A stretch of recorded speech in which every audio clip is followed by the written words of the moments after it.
Hey guys, before this episode begins, I just want to let you all know that I've partnered with DAT Bootcamp to offer a 10% discount code on all Bootcamp products. While studying for my DAT, I found DAT Bootcamp to be the best resource during my preparation. Their extensive review videos and practice exams are second to none. Use code DOD10 at checkout for a 10% discount, applicable to all programs Bootcamp has to offer. Again, that's DOD10 at checkout.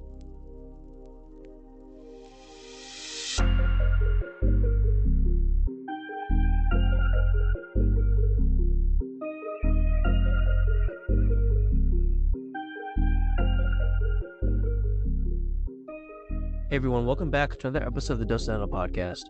The focus of this podcast is to share undergraduate and dental school experiences from dental students and dental professionals through valuable discussions. Through sharing the journeys and stories of current dental students and dental professionals, our goal is to help you find answers or guidance for your own pre-dental journeys. We're super excited to have current Harvard dental student Asli Pisano as our guest today. Asli graduated from Stony Brook University with a bachelor's degree in biology, along with a health, medicine, and society minor. She's now a D1 student at Harvard School of Dental Medicine. Throughout undergrad, Asli was a dental assistant, conducted research in paleobiology, volunteered abroad, and helped her peers as a teaching assistant. Asli, welcome to the podcast. How have the last few weeks of your D1 year been? Thank you. I'm so excited to be here, especially with another Stony Brook student. So we started a month ago now, and honestly, it's been crazy. It's been hectic, super busy, but lots of fun. I heard a lot of horror stories, like when people got to dental school, that their social life kind of went out the window. The work was so much harder than like you've ever had to deal with. And I honestly don't think that's the case. Stony Brook's curriculum is extremely dense, really hard. And I feel like it's prepared me really well for my classes thus far. Honestly, like the busiest part is the social aspect.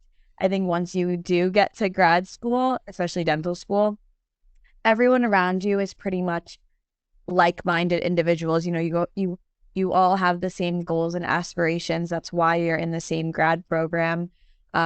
So obviously, like, put a room of like a group of 35 like-minded individuals, it gets very exciting. Like, we're always like doing something, whether it's studying together, eating together, going out together, exploring Boston together. So yeah, it's been hectic but great. Yeah, I think I can attest to like the Stony Brook curriculum. Yeah.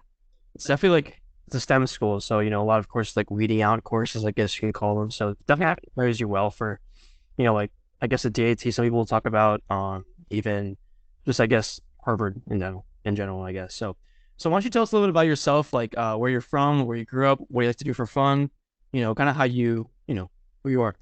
Yeah, so I was actually born in Turkey, but I grew up in New York. So I've been in New York for the past like 20 years now. Um, in terms of what I did in undergrad, Suraj, you kind of touched upon it already. I played a big role in research, in the anthropology lab and dental lab, oral biology. I was heavily involved in pre-dental society. Basically just like good overall, well-rounded extracurriculars. But outside of that is what's really important to me. And that's like, I love cooking. I love working out. Fitness is a big part of my life, whether it's running or weightlifting or yoga or Pilates. That's something I stayed true to, like basically throughout my undergraduate career. I didn't want to lose track of my interests and kind of get lost in like academics. I actually run a food blog on Instagram, and that takes up a lot of my time. That's something I started while also in undergrad, and I still continue it now. So I guess we'll touch upon it a little bit later, but honestly, like even in my interviews, that was the topic of conversation. Like, what do you like to do outside of dentistry? Because yeah, I can like ramble about how I was a dental assistant and I did pre-dental society and like all this stuff. Yeah. But the stuff that really matters is like who I am outside of that. Yeah. I think that like what you are outside of dentistry, like is gonna tell your dental schools like what kind of doctor you're going to be. Yeah. Be honest, like how you connect with your patients, and that's gonna ultimately like, make you successful. So For sure. I actually have like a piece of advice I want to share from a dentist that I worked with. He was an endodontist. And if you don't know what that is, it's a dentist that specializes in root canals. And so they have like a very, very busy office on Long Island, him and his wife. And I asked him, I was like, do you ever get tired of doing root canals all day? Because that's literally all that they do, root canals. And he said, well, this is just my job. Like, this is not my life. And he said, I love fishing. I love my kids. I love being outdoors. I love spending time, like, I love bike rides. Mm. He said, that's my life. Like, that's who I am. Root canals is my job. Like, I do this, I get paid for it, and I go home and I do things that I actually like to do. So that really stuck with me. And I kind of carried that theme with me for like the next through my interviews, and like now it's still with me. Like I keep that in the back of my head all the time. Yeah, no, we have a doctor at our office that we work at. He's a prosthodontist, and like I remember one time like he was doing a procedure on a patient, and then on the TV was like the Discovery Channel, like the fish, like extreme fishing channels. Yeah. So like, and I think he said that he's like a fisherman, like in his free time. Mm-hmm. Like, dentistry is my second job. Yeah. Be cool to me, like to think about that. And even like my doctor I work with, like currently, um, I feel like his second job is like playing with his dogs or just kind of doing his own thing rather than dentistry. I mean, it's a great thing to have, but I feel like if you have things like that you can focus on besides it, will make you even better as a person. So yeah, like along those lines, like so why dentistry? Why'd you decide to do I don't mean to make this like I don't mean to have like PTSD flashbacks like interviews. But that's okay. That is such an interview question. Honestly, it's a good question to ask. And all pre-dents should be asking themselves that because you're gonna get it on your interview. So for me, it was honestly early exposure. When I was a child, I went back to Turkey a lot for the summer, and my aunt was a dental assistant, so I spent a lot of time in the dental office, um, just like interacting with the patients, interacting with the doctor, even just seeing X-rays on the film and seeing like the different colored ortho rubber bands. When you're 7, 8, 9 years old, that's really interesting. Like at least it was to me. And so I kind of continued with that idea of like, okay, I really like the dental office because I saw the doctor. His patients loved him. They didn't come in like upset. They came in bubbly and they left bubbly. Just like it was always just a good atmosphere, a positive atmosphere. So when I did turn 16 and I got my working papers, I just applied to work at a dental office. And that's what really like cemented my decision. I was like, okay, I do want to be a dentist. And it was really just the close patient interaction, the work-life balance that I saw with like the doctors and like how flexible their hours were. The level of like trust between you and your patient, I thought that was really inspiring. And honestly, like getting to work with your hands is something that's just so special to dentistry. Obviously, sometimes in an interview, it'll come up like, why not medicine? Because, obviously surgery is also Yeah. very like fine detail, like hand skill oriented. But then again, it goes back to all my other reasons, work-life balance, patient interaction. I like the idea of like forming a relationship with the patient and knowing their history and like knowing about their family. So those are just some of my reasons. Honestly, the more I worked at the dental office, the more like reasons I could come up with. So if you are a pre-dent and you have the opportunity to assist, like 100%. And I'm sure Siraj can attest to that too, because he also assists. It makes a big difference. Yeah, I mean, I used to shadow like a regular general dentist. I don't usually get like extractions or like implants or anything like that. But when you start like actually assisting and like being at an office for 10 hours, 11 hours a day, Yeah. you understand like how important it is to not to only be patient, but it's like you start to understand like what a dentist actually does, like a day-to-day life. If you shadow, yeah, you're seeing what they do, but I think assisting hands-on, you learn, you only learn more about the procedures, but you learn like how to take care of a patient, Yeah. how to deal with actual people, because there's a variety of people, right? Like, in terms of like their moods or how they Yeah. feel all day, how to deal with them. So it's like definitely top three experience that I've been doing for the past 2 years. So I think to anybody listening, I feel like you should really look into assisting, even if it's like not like a surgery office. At least get your foot in the door. Yeah. So can you like kind of talk about, I know you've been assisting for like you assisted for like over 6 years, right? Around 6 years. So how'd you get your foot in the door? Um, And so it was actually my dad went to that dental office, and when he went for his cleaning, he just mentioned that his daughter was interested in dentistry. So they're like, okay, like as long as she's over 16, like we'll hire her basically. So I didn't start off assisting. They trained me in sterilization and basically like how to set up the rooms, how to take down the rooms, like clean them, sterilize them. I learned all the instruments, basically like how the schedule works. So they taught me like everything that was in the background. And that's honestly a huge part of the dental office and it running smoothly as well. Like even just having clean instruments from patient to patient is like critical. So I was trained in that. When I turned, I think about a year in, they were like, okay, well, we don't want you just like doing this anymore. We want you to start assisting. So that's when they let me suction. And I had also been taking x-rays. They had trained me in that pretty early on as well. And so the next step was basically just like suctioning, really being in the room with the doctor, bringing in the patients. And then I was just a full-time assistant, basically. After that, I wasn't really in the back at all. Obviously, you know, if you work in a dental office, you know that if you get a free second, you have to go help out. You have to like clean the instruments and help out the hygienist, whatever. My office was very fast paced. So we were always like communicating, helping each other out. It was a very like busy office. And I kind of just continued with that through school. I know a lot of pre-dents ask me like, okay, how did you do it during school? How did you manage it? Well, the first thing was I went to undergrad like close to home, so I was able to keep the job for that long.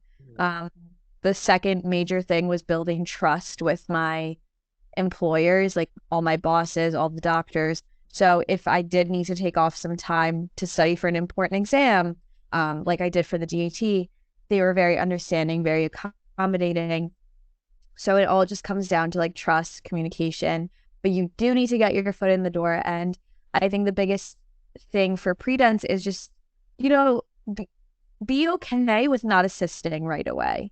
Be okay with being trained for front desk or just sterilization or whatever it might be, and then work your way up. yeah. And I think that applies like, sorry, I think that applies to medical assisting as well. I know a lot of people like start at front desk and then transfer on. Yeah, no, definitely. And I think, if you know some of our peers, even in the pre-house society, they have done front desk and they also have done like actual assisting. And I think starting early, whatever that is, like front desk or if it's just like shadowing at an office, is very important. Like even in your first year, because I know I started like second semester of freshman year, and starting very early allowed me to work a lot in like that one summer where I don't really have any major commitments. Yeah. Working all that time and building your trust up with your employers and your doctors kind of makes you like an invaluable asset to the practice. And so when you do get into your junior and senior and like end of sophomore year when you're really busy, they can understand that as a student, you put in the work here. Like they know you're not permanent. They knew you weren't going to be permanent from the beginning if you're Yeah. a student, right? So it's kind of important to get your foot in the door. And so yeah, I think whatever you said is like perfect.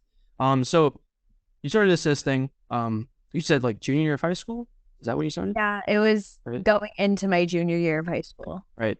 So then, I know there's a lot of people that are not even aware. I wasn't even aware myself of like the BS DDS program. Um, so can you like kind of touch upon that? Like, how did you find that out, and how did you kind of gear yourself to getting that position? So, my high school hosted like college fairs, and so I had heard from another peer's mom to start going to that early. So it was actually my peer that was like, "Let's go to this college fair. I know it's like kind of early, but let's just go see what it's about." So we did, and I think that was honestly my sophomore year. It was very early on, and I had an idea that I wanted to do like health at that point. Like I knew I liked dentistry a lot, but I was like not even sure if I was pre-med. Like I didn't really know what these words were. Nobody did. And my parents especially were no help whatsoever because they don't know the process. Yeah. So I kind of just was like, okay, let me just go ask these different colleges if they have like pre-med, pre-dental programs. And I did. And I went around to each table and I asked them. And it was actually Stony Brook that told me we have this program that guarantees you into dental school. They only take like 2 people a year. The guy was super rude about it. He's like, we only take 2 people a year. It's very selective. You have to be at like the top of your class. I was like, okay, that. Um, so basically, that's all it was. It was just me going to different tables and collecting information. And then after I found out from that one table that this existed, I started looking up BS in other schools on the East Coast. And tons of schools offer it. NYU has it with Adelphi. UPenn has it with a bunch of other sister colleges. Um, University of Pittsburgh, Stony Brook, Buffalo. And I'm sure there's more being added to this list. Sorry. I think Boston University recently adopted one as well. Um, so yeah, what I started doing was then I would find the contacts for like the admissions for these dental schools. And I was like, hi, like I'm a junior in high school. Could you please give me more information about your BS program? Yeah. So I think that was something that that I did that was really helpful later on, because when I did apply to those programs, they saw continued interest because I had emailed them like a year before. Right. So I know a lot of pre-dents don't know whether they want to do medicine or dentistry or even anything at all. Like they don't know what career path they're choosing. But if you are an individual who does know early on, start that research early on and start reaching out to schools early on. No, definitely. And I think my mentality in like 11th grade, personally, I just like threw a dart at the dartboard. I was like, I don't know what's going on, but I'm just gonna like apply to these random colleges, not really care, just do whatever. But like it's really interesting that you had like a targeted approach while you were already at high school, which is definitely like has helped you even as you got through college. So can you walk us through? Can you not walk us through, but can you like talk about your experience undergrad? Like how did you you were in the DDS program, of course. So how did you kind of structure your activities in undergrad around, like what you wanted in the future, and how did you kind of, go about things? So, just to be like transparent, like Stony Brook wasn't my first choice. I was set on going to UPenn, and I had gotten into their BS program, which was 7 years as opposed to 8. The reason why I chose Stony Brook for my undergrad was dental school is super expensive. It is more expensive than medical school, and becoming aware of this early on, I was like, okay, I don't want to drown in loans. So that's why I ultimately chose the DDS program at Stony Brook. So then obviously like knowing that there's other dental schools like Penn, Columbia, Harvard, I didn't close my mind off to those other options just because I'd gotten into Stony Brook's dental school. So I still took, the DDS program did have conditional requirements. You had to take all your prereqs and do well in them. You had to maintain a certain GPA. You had to like score a minimum DAT. So, I did all those, but then I did extra. So I just made sure my grades were higher than the recommended GPA. And I made sure I really studied hard for the DAT in the off chance that I would not go to Stony Brook Dental. In terms of research, I was fortunate enough to, as a part of Pre-Dental Society, I found a research experience in my freshman year, and I stuck with that, basically until my junior year, where I then switched to the dental school for research. And all the experiences I did, all the extracurriculars I did, was basically just geared towards what do I like to do and what am I passionate about? Because when it comes time to like apply, I wanted to be genuine and I didn't want it to seem like forced in terms of like, I'm just checking off a box. And I think I actually included that in my advice, like when I was filling out the form. I think I said, like, don't do things just to fill out this checklist. Like, don't just check off boxes, do things that you like to do. Because those things, like, for example, I was a tutor at the Academic Success and Tutoring Center for 3 years. And that's still something that I do. Now I just work as a pre-dental coach instead of an academic coach, which is, it's literally the same thing, just same thing, different name. I think that was really important. And what else? I guess in terms of volunteering, that is something that I feel like is really, really important now for dental schools. And I'm glad I started that early as well. So you don't have to know that you want to be a dentist or a medical student to start volunteering. So I think that's a big piece of advice that I would give to anyone at any point in their undergraduate career at this point. Start volunteering, because whatever you apply to, even if it's like in the business realm, even if it's in like the law realm, volunteering in community service is huge, and it's going to be a huge boost to your application, whatever you're doing. So I don't know, that was kind of like vague, but I kind of went off on a tangent there. Yeah. That No, is but yeah, no. So we had Dr. Kim on a couple like weeks ago, and she did talk about like quality over quantity in terms of yeah, picking off boxes and stuff. yeah, And personally, even as going through my own experience, I feel like there are times where I'm just checking boxes and like doing whatever. yeah, It's because oh, it's just like a STEM club. I'm just gonna join it and do it, just because it sounds good. But like at the end of the day, is this something where I'm excited to dedicate time to, or is it something like, yeah. oh God, it's like another class? I feel like it's going so. But kind of going off of that, I would say admissions committees like realize, they figure out what's filler. Yeah, yeah. Like even based off like the way you write about it in your application. And they usually don't even ask you about those things, or sometimes they do. I mean, I've heard very different interview experiences, but in my own experience, those like filler clubs that I like went to for a few meetings, like half a semester, Yeah. I didn't get asked about them because they weren't important. And if I was asked about them, I wouldn't really be able to like talk that meaningfully about it. Yeah. Oh, again, like it's like you only have a limited amount of time before grad school. Be very picky and choosy with what you dedicate your time to. Mm-hmm. No, for sure. And I think something that everyone really should consider. I mean, even so for volunteering wise, like I know you went on the VAW trip, right? Yeah. I personally went on it in Guatemala a couple weeks, like in June or something. So, and that was like a very eye-opening experience. And it wasn't something like it wasn't like a filler activity, of course. It was Yeah. like it was you dedicating like 50 hours this whole 2 weeks or whatever, and you're actually helping underprivileged communities that don't have the things that we have, here. So, Yeah. can you talk about I know you went on one of those trips as well. Can you talk a little bit about your experience there? Yeah. So ours was in Dominican Republic, in Jarabacoa, which is just, it's not near the resorts. Let me just say that. So it's not in a major city. They don't really have great access to healthcare, or especially not dental care. So we went and set up a mobile dental clinic. It was stationed in an elementary school. So we had a lot of kids running around while we were, setting up and everything. And for a week straight, we just started at 7 a.m. We were there until about 4 or 5 p.m., just giving free care to members of the community. And our role, we rotated roles, but one day we would do vitals. So we would take their blood pressure, we would take their glucose, heart rate, respiration rate, all the vitals basically.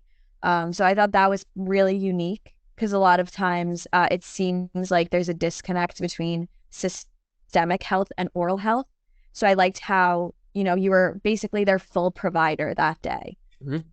So we would do that. And then there was one role where you would basically intake the patients, get their patient history.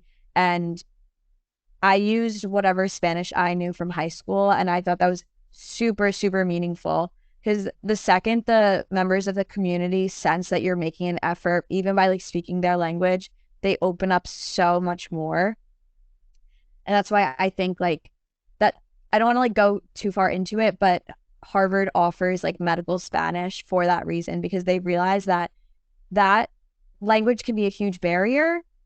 And not only did I see that in the Dominican Republic, but I saw that at the dental office back in New York as well. If English is not their first language, it's very obvious that they don't want to be there, and they're really uncomfortable with like receiving dental care. So without like going too far into it, like that was one of our roles too. So like getting their patient history, getting their name, date of birth, etc. There was obviously like an assisting portion of it. There was the sterilization portion of it. And honestly, like you just went around, you went through all the roles throughout the week, And at the end of the week, there was like an education day where we got to interact with the students, not like the little kids in the community, basically, and the students in the school, taught them how to brush their teeth and stuff. It was just a very rewarding experience because you got to see firsthand the difference that you were making in these people's lives. Like if somebody had an abscess or an infection and you remove that tooth or you filled the cavity, all of a sudden they're out of pain, and that just changes your quality of life so much. It might seem like in the United States, dental care is a little bit more accessible.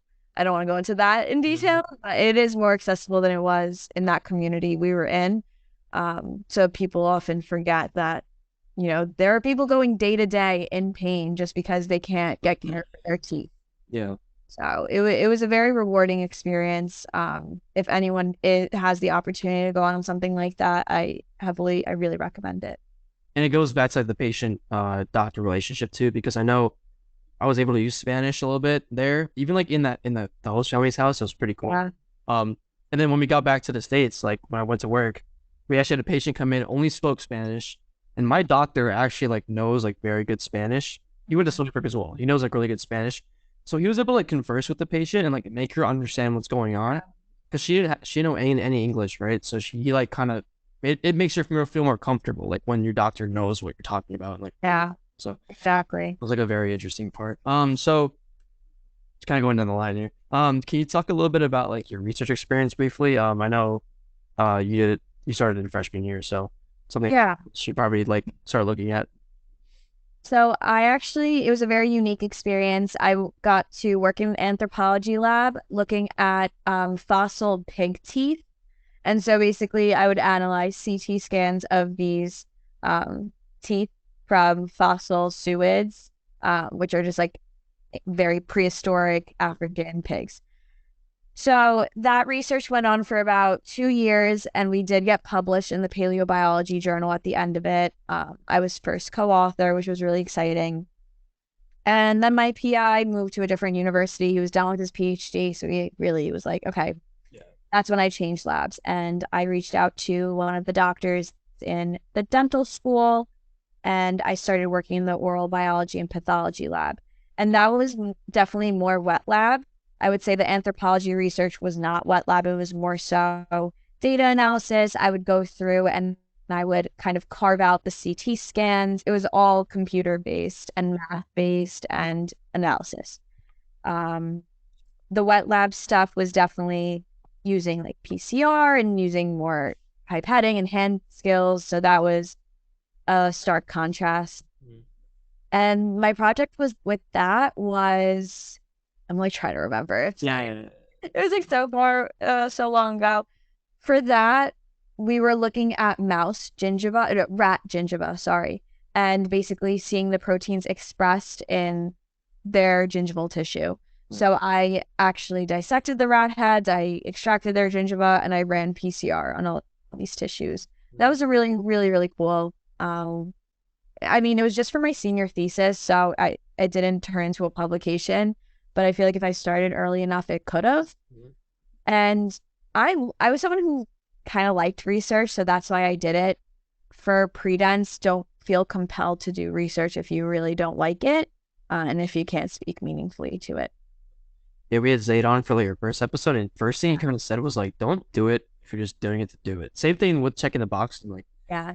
if you're researching something that you don't even have any interest in, and if you like don't feel like yourself, you feel like you're just wasting time in it, don't bother pursuing that much. I feel like you could better use your energy somewhere else, to be honest. Exactly.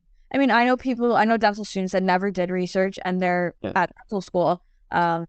It's just like certain schools, Harvard is one of them. They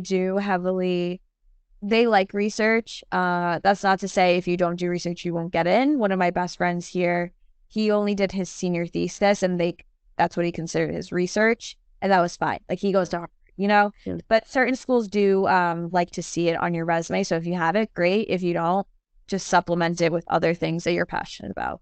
For sure. So let's talk about the dental school application. So can you walk us through your application process? Like so you're in the program. Yeah. You know that you're going to go to Stony Brook if anything, worst case scenario, go to Stony Brook. Yeah. So like, how did you go through like your DAT personal statement, your rec letters? Like, how do you kind of, what was your mindset going into it? My mindset was to forget about the fact that I'm in the program and just apply like I was applying like any other applicant. So, I, based on like talking to other older upperclassmen and people who were already in dental school, Pre-Dental Society was a huge resource for me because that kind of set the timeline as to when I was going to do everything. I took the DAT in March of my junior year, which means I started studying right after winter break. And I was studying during the semester, like a good month and a half into the semester. Mhm. I used DAT Bootcamp. I didn't use any other resources, honestly. And that was that was sufficient for me. In terms of personal statement, I think I had started my personal statement in, I want to say January of my junior year.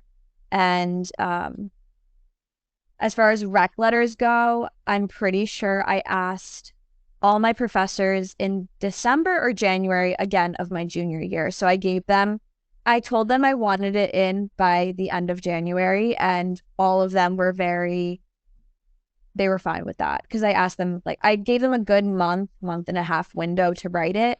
And then I sent them reminder emails. So I had everything done like I had started everything basically in the winter of the year before I was going to apply.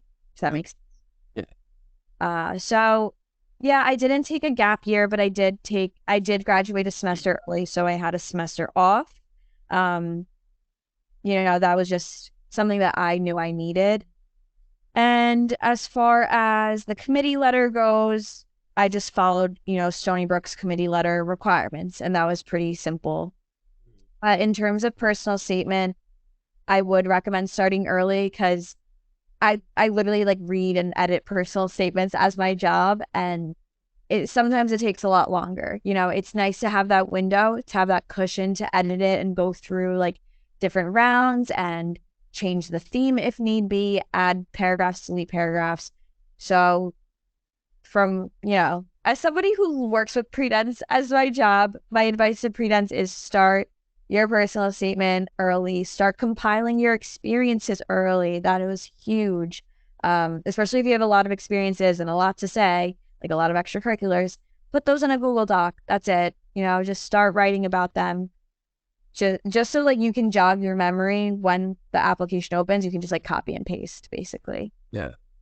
I think like the personal statement, one of my friends told me like he would just write down like a year before he knew he was gonna start writing it. He would like write Yeah. down all his experiences from his work Yeah. job, and like in the moment you might not think they're really like important things to remember, but like when you look back on it, you might find like a spark of like what to write about it That's what personally. I did too. Yeah.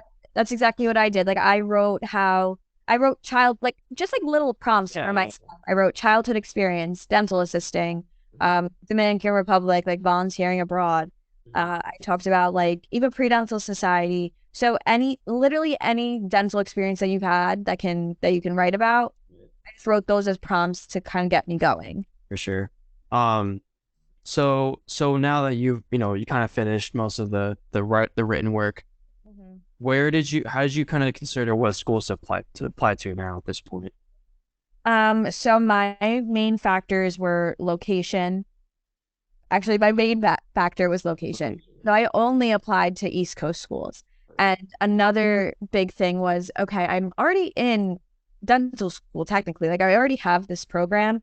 So then I applied to schools that I would genuinely see myself going to. And still, like I was literally talking to my friend about this yesterday. There's still some schools that I was like, why did I even apply to that? I wouldn't have gone. So I would say location, in state versus out of state, like financials is something that you should consider. Even stuff like weather, if you've been in Florida your entire life and you don't think you can handle like the cold, maybe don't apply to schools in Maine, maybe don't apply to like Michigan, you know what I mean? Um, so yeah, location was big for me. And then honestly, like I do want to specialize, so that was something I also considered. And for that, I'll just say that Maine gets you like pretty far in specialty. And I knew that if I went to a school like Harvard or Columbia, like specializing wouldn't be too much of an issue. Right. So that was pretty big. And so that's why I mostly applied to like New York schools, Boston schools, um, New England area. I applied to like one in Florida. I don't know why I applied to the Florida school. Like I've been in New York my entire life. I'm not gonna pack up and leave 18 hours away, you know? So yeah. But I guess you just kind of applied just to apply, I guess. I applied just to apply. And I don't know why I wasted my money. The application is expensive. Like I don't know why I did that, but Yeah, so now that you like applied to these schools that you've chosen, right? So how did the interview process go? Did they send you emails and like how was your kind of was it like virtual? Did you go in person? What was your experience like? yeah, so I had my application submitted by the end of June, and that wasn't really my timeline. That was just like everything I had submitted personally, like in the second week of June, but then the committee letter was submitted at the end of June. So I would say, by July, everything was finalized, and I started getting interview invites in August, and they notified me by email. Some schools do send out a secondary application, like a supplemental application. So you have to pay more money and like answer more questions. So that started in August. All of mine were virtual at that time. And then I got my Harvard invite, and that was the first one that was like, okay, you have the option in person or virtual. Yeah. Chose in person for that. So, you do have to get to the location of the school, whether you fly or drive. You have to consider like hotel costs, transportation costs, stuff like that. So that one was in person. And by mid-November, all of my interviews were done. All the schools I applied to, I had heard back from, and, I'd completed all my interviews. And so this cycle, the the day that they called was December 1st. And so like luckily like I got my decisions on December 1st, but it's totally normal if you don't. I know a ton of my classmates didn't get called till mid-December, and even February, March, April, it can go on to literally like I wouldn't start getting discouraged until literally May. That's kind of when you have to consider, okay, am I going to reapply? What am I going to do? So my biggest advice is the earlier, the better. Obviously, that doesn't mean that if you apply in September, your chances are like diminished. It's just the earlier you apply, the earlier schools get to look at your application, and the earlier you'll get a potential interview. Right. So I tell like all the pre-dents that I mentor, like they're usually most of them are sophomores or juniors at this point in undergrad. So I tell them like, okay, most of them have decided at this point whether they're taking a gap year or not. And so I tell them like, okay, start this early, like as early as you can to just maximize your chances. Because like the timeline does kind of make a difference for dental, like more so for medical, honestly. But I know people who applied in October and still down to dental school. So anything's possible. It's just, yeah. Yeah, luck of the draw, yes. Yeah. So can you talk a little bit more about like how the actual interview process was? Like what kind of questions were you faced with? Did you find any questions that were like, oh shoot, I don't know the answer to this stuff? Like I know Brandon Axelrod we had, he's D1 at Stony Brook right now. He talked or D2. He talked about like you got the why not medicine question. Yeah. Very big question. You kind of answered a little bit already, but Yeah. is there any questions where you're like, dang, I don't know. So, University of Florida, UF was my first interview, and it was virtual, and I didn't really know what to expect that much. So what they asked me, they literally said it right off the bat. They're like, okay, we get it. You have a lot of dental like experience because they saw that I was an assistant. They're like, what do you think is the biggest threat to dentistry? And I was like, no, but seriously though, like I did hear about that question beforehand, so I kind of had prepared. But the way they asked it kind of caught me off guard. And so I talked about like corporate dentistry. I talked about new emerging technologies, like even stuff like Invisalign and implants, that kind of that more like general dentists can do these procedures now. So I did have an answer prepared, but it was still a very tough question if you're not prepared for it. You have to kind of know about what's going on in the dental field. So that was one thing. Yeah, like what's the biggest threat to dentistry? Another question I had, this one was from Harvard. They said, what was an ethical dilemma you faced and how did you handle it? And I had never gotten an ethics question before in one of my interviews. I know that now they're becoming more and more common, but I was just like, I felt like I stuttered. I did have a good answer for it, but I had to like really think on the spot. Because also like you don't want to say anything that comes off as unethical at the same time. You don't want to violate HIPAA. You don't want to like, I don't know, there's just a lot of caveats. Like when you do start thinking about answers to that question, test yourself, try to ask yourself that question and what would you say for it, right? If you can think of a story, usually I know a lot of people, a lot of the pre-dents I ask that question to when I do mock interviews, they talk about like a patient experience. So then you have to kind of be careful. Like you don't want to, Yeah, you can't. it can get you in trouble. Yeah. So that was something that was tough. And I remember stuttering during my interview answering that question. During my Columbia interview, this was really interesting. She asked me, she's like, well, obviously, like your stats are high, and I'm sure you applied to Harvard. So would you go to Columbia over Harvard? And I was like, yeah, like, what am I supposed to say? No. I wasn't going to be like, no, like, I'm going to pick Harvard, actually. School, I'm going to Harvard. Yeah. Like, just because you guys gave it.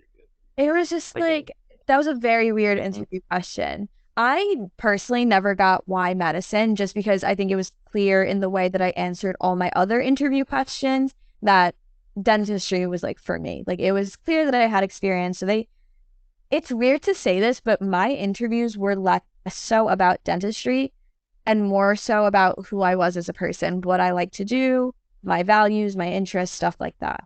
Like when I talk to my peers, I feel like my interview experience was kind of unique in that sense. Yeah. But it all depends on your interviewer and it all depends on how you click with your interviewer. So if I can offer what, like, this is advice I give to everyone. I'm like, be yourself. Don't be a robot. Don't see these interviewers as robots either. They are people who have gone through dental school or whatever. They have tons of years of experience. They have children and interests and hobbies and like stuff they love to do.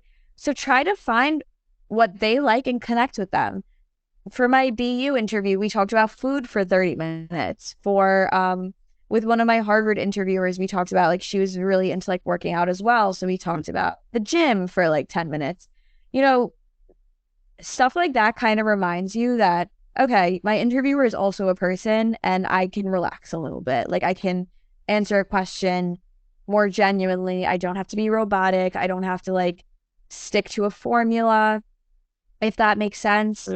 So even in like the way you dress, like I tell all like the girls I know this, like showcase your personality in the way you dress. Like I literally wore a pink suit to my Harvard interview because I don't like business casual clothes. And I was like, I don't want to wear a dress. How do I go about this? And I went to Zara. I found this like amazing pink blazer and pants and I wore that. And like during my other interviews, I wore like a lot of florals and like colorful stuff. And this might sound like superficial and stupid, but it's something that like my interviewers picked up on. And then we talked about that. Yeah. So any way that you can showcase your personality and have a talking point about it, like go for it. And honestly, easier said than done. Mock interviews is like the best way to kind of gauge this. Yeah. But yeah, like that's my biggest advice. Be true to yourself. And like I know Harvard has like a bunch of mock interviews. Like a lot of dental schools have like mock interview sessions. Here for the new mock interviews. White Coat Dreamers does mock interviews. Oh, nice. But yeah, no, Harvard ASTA, like I'm on the board. I'm the social media and wellness chair and we host mock interviews. So use those resources, like follow those different pre-dental societies on Instagram and keep an eye out for those events that are literally made for pre-dents, mock interviews and informational sessions about the schools, Q&As with dental students. Those are all super, super like important and they give a great amount of advice. Also going back, I think that like you already spit why dentistry applications so many times. Like them just asking you that is you just gonna end up you like reciting what you've already said. Yeah. So they just want to know like who you are. Like you're not gonna they've never seen you in person, never talked to you in person, unless you've like met them before. But like they want to just know that you're like not a robot. Like Yeah, exactly. like a big part of it. And it's again like it's like why you're going to become a good doctor or dentist or whatever profession you're going to be in. Like it's not all about your stats. It's not all about like school grades. It is, but like what you are beyond that is much more important. I feel like because at the end of the day, that's like what makes you happy, right? Like you running your food business, you doing the consulting things, your firm. I feel like it's just brings it all together and just kind of makes like you like a more well-rounded person. That's literally what we talked about most of the time. Like when they said, "Oh, what do you like to do?" and I mentioned the food blog, they're like, "Oh, tell me about that." And we spent so much time because, like, what? Yeah, they know exactly. Yeah, Yeah, yeah. So like they care more about that stuff, like what makes you you, versus like, oh, I shadowed a doctor and this is what I saw. Like I saw a crown prep. Like they don't care about that. yeah, They do that day in and day out. Like they know what a crown prep is. for They sure. know what a filling is. Like they don't want to hear about it. They want to hear about what makes you unique. And that's another question I got a lot. I got that during my Stony Brook interview when I was interviewing for the BSCDS program. They were like, what makes you unique? Like everybody else wants to get into dental school. Everybody else has your stats. Like what sets you apart? And I think that's a really introspective question. You know, you really have to kind of sit with yourself and be like, wait, yeah, what does make me unique? And there's a lot more things than you think. You know, like, so I would say for pre-dents that are preparing for interviews, like think about that. Yeah, for sure. So now you've interviewed already. You got your acceptance to Harvard. I'm assuming you got accepted to Harvard. Yeah. So like, how's it been so far? Like your D1 year? I know that Harvard has an integrated like med school, dental school Yeah. programs. Like, what did you expect going in? Were you like nervous going in? Were you excited? I'm assuming you were excited, but like, did you have any like second thoughts, nerves, feelings, stuff like that as you got in? I think the biggest thing is like every single dental student I talked to kind of like fear mongered like this idea of, oh, you have no free time. You're always working. The classwork is so hard. The material is so hard. Sim lab is so hard. Like everything that I heard about dental school was like, oh, it's so hard. Yeah. So I think I was nervous, but I also knew that the first year at Harvard, you're a medical student at the medical school. You don't actually go over to the dental school until the second year. So you do like the same practice of medicine classes with the other medical students where you're in a hospital doing like patient histories and like doing vitals. Like I was in the hospital, I was at Mass General last week or this week on Wednesday. And we had to like practice taking blood pressure on each other and like taking each other's heart rate because next week we're literally doing that on patients. And so I think it's really interesting. And that was a huge part of why I came to Harvard. I love the integration between the oral and systemic health and the emphasis they have on that. So I think for that reason, my nerves were a little bit like lessened just because I was like, okay, I'm just taking medical school classes the first year. I honestly really like it so far. I do like how D1s here have the opportunity to shadow and assist, and the upperclassmen are very adamant about keeping us involved. And like, you know, I'm very close with a handful of upperclassmen, and they're always texting me like, "Hey, do you want to shadow today?" Or "Hey, can you like pop in and assist on like this perio case or whatever it might be." So I think being such a small dental school, you know, we're 35 students each class, those relationships form really fast and you get really close with people really fast. So don't let that like discourage you from applying to Harvard just because like, oh, the medical school curriculum, like you're not a dental student the first year. You still are very much a dental student. You still have like that strong, strong community, tight-knit community behind you. So that's honestly my favorite part about being here. One of them, besides like the pass fail.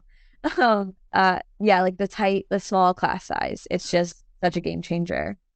And we talked to Paul a couple weeks ago again, but he talked about like I asked him like how the social life is at Buffalo. Like, does he have a lot of free time? He's like, heck yeah, we have a lot of free time, dude. Like, if you're able to structure your day is kind of it's not like undergrad where you have certain courses certain times. Like he talked about like how certain courses are kind of they start and end in like different dates and like random dates and Yeah. you like a lot of free time in day and like however whichever way you choose to spend it is up to you. And I feel like that's like really cool about you have freedom, like you have more freedom than you did in undergrad, Mhm. stuff like that. So, and you talked about the pass fail system. Did that kind of sway your decision in going there? I know Stony Brook isn't pass fail, but Big time. Pass fail takes so much of the competition away, takes so much of the stress away.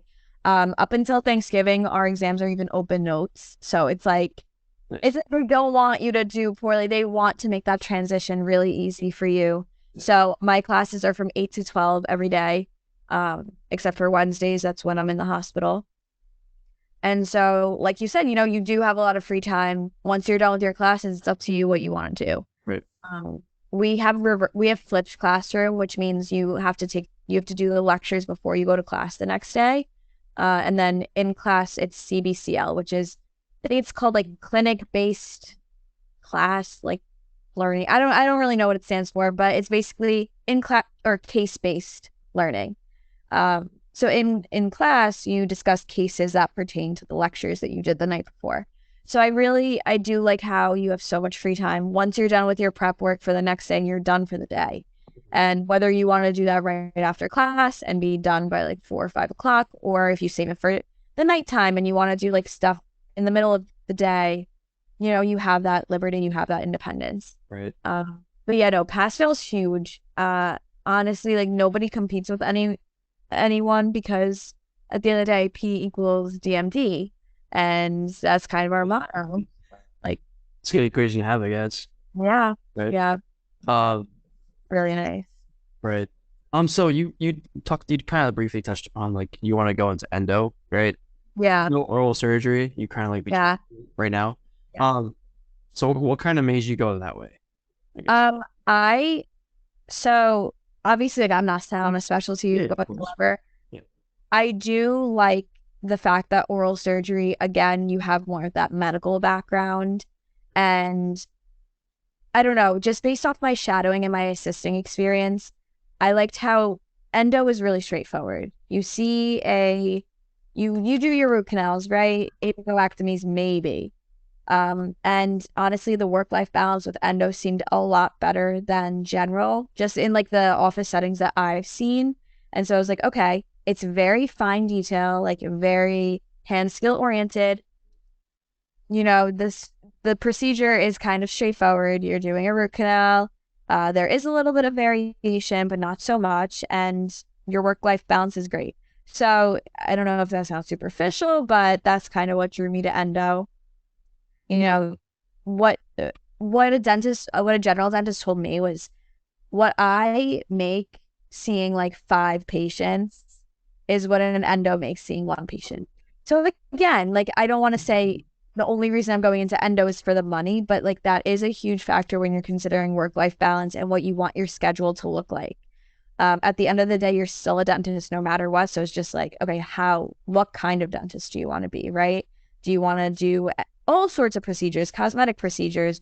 Do you want to do more like fine-tuned onto one procedure? And I like the idea of getting really good at one thing Yeah. versus just doing a little bit of everything. Yeah. In terms of oral surgery, I just really like the idea of, I don't know, like Of like restoring somebody. I don't know, like when I've assisted oral surgery, it's been mostly like wisdom teeth extractions and simple stuff like that. But there was just something, and it's gonna sound like super like I don't know, like touchy feely here, but I worked with female oral surgeons, and I feel like oral surgery is a specialty that lacks a lot of female representation. Mhm. So that's just like inspiring to me as it is, being in like the minority in that kind of specialty. That's really cool to me. And it's like almost like a challenge.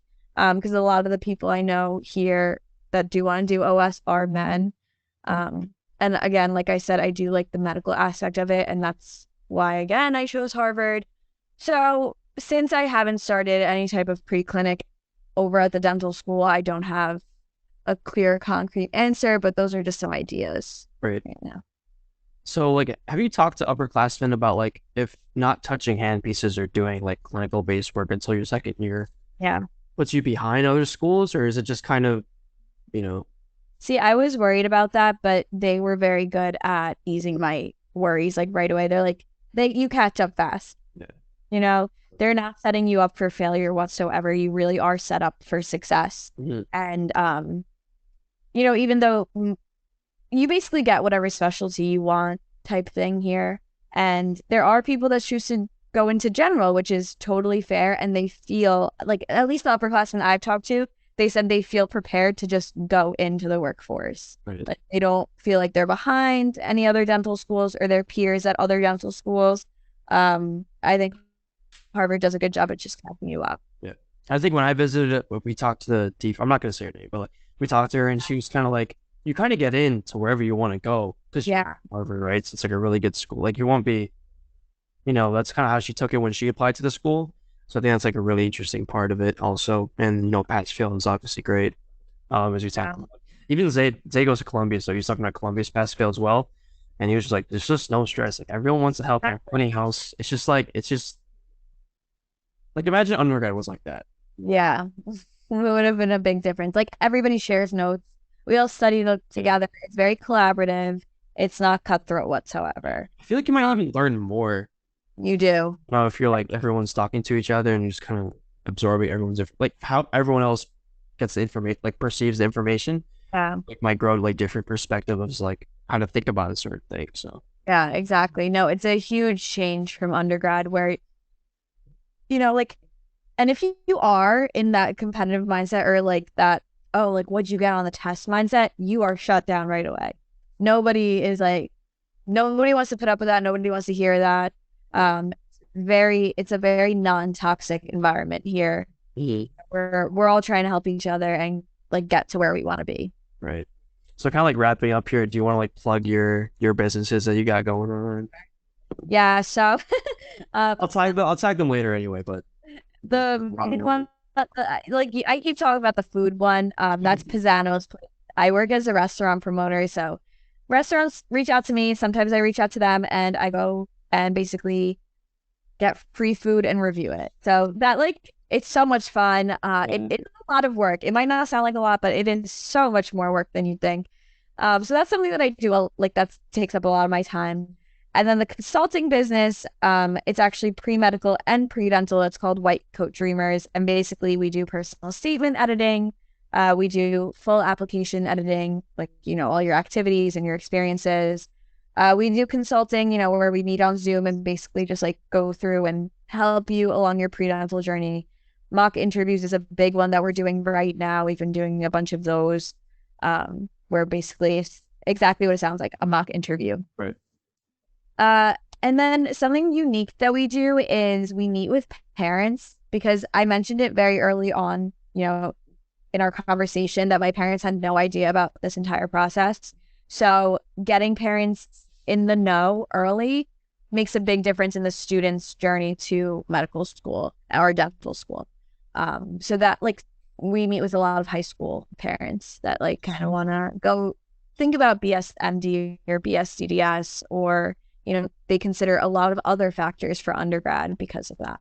Yeah. So yeah, if you're looking for some extra pre-dental advice, this is obviously your podcast is an amazing resource. It's an amazing free resource, and utilize for pre-dents out there. Utilize any free resources that you can, and if you want that extra push, White Coat Dreamers, we're there for you, especially with the personal statements. That's our number one thing, right? Sure, I might even use you guys' services when I get to that point, because that's actual one-on-one, and you guys have proven yourself to already know what you're talking about. So yeah. Oh yeah, I forgot to say I run it with my boyfriend, and he goes to med school at NYU, so he's a huge, everything we do is 50-50. Because dental and medical school admissions are very similar. So having that expertise on both ends is really insightful. Yeah, for sure. So actually wrapping up here, what's the last piece of advice you can give any pre-dentals going through this whole process? Honestly, believe in yourself. And even if it sounds delusional, just tell yourself you're getting in. It sounds so bizarre, but I would just tell myself okay, a year from now, I'm going to be at Harvard, or I'm going to be at dental school. even like the week before my interview, I'd be like, my interview went so well. So just believe in yourself and just know that you have the experiences, you have the knowledge, you have, the confidence. So just be confident, believe in yourself, and you'll get to where you want to be. Everyone that I know, like everyone that I've met along this journey has gotten into dental school. So nobody gets left behind. One way or another, you're getting it. So just believe in yourself and take that as you will. All right, so that concludes our episode of the Dose Dental Podcast. Thank you, Asli, for joining me and sharing your experience with the interview process. Your insight was definitely valuable to me, and I hope that'll be the same for our pre-dental listeners. Everyone, please feel free to reach out to Asli at our socials, and I'll also put them in the show description when we do upload this episode if you have further questions. And we thank everyone for listening. And if you enjoyed today's episode, please be sure to follow us on Instagram and Spotify, and we'll see you next time for another Dose of Dental Knowledge.